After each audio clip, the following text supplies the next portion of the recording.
Ат жалына қазан асқан қырғызым, ата салтын еш ұнытпайт ул қызың. Сүннет тойға чақырабыз келгіле, мейман болып батаңарды белгіле. Көңіл бұрыңыздар, урматтуу улакчылар, жана көкбөрү күйөрмандары.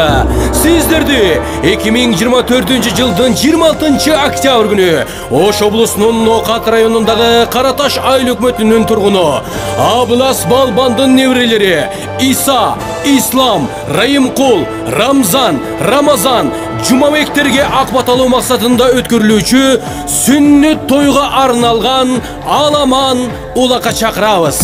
Улакка коюлган сорундар 10 торпок, 30 тай, 20 миңден 10 жолу, 50 миңден 5 жолу, баш байге 9 кара. Башталышы saat 10:00'de. Байланыш телефону 0703 70 70 36, 0773 04 34 34. Сиздерди урматтоо менен той ээси Аблас Балбан.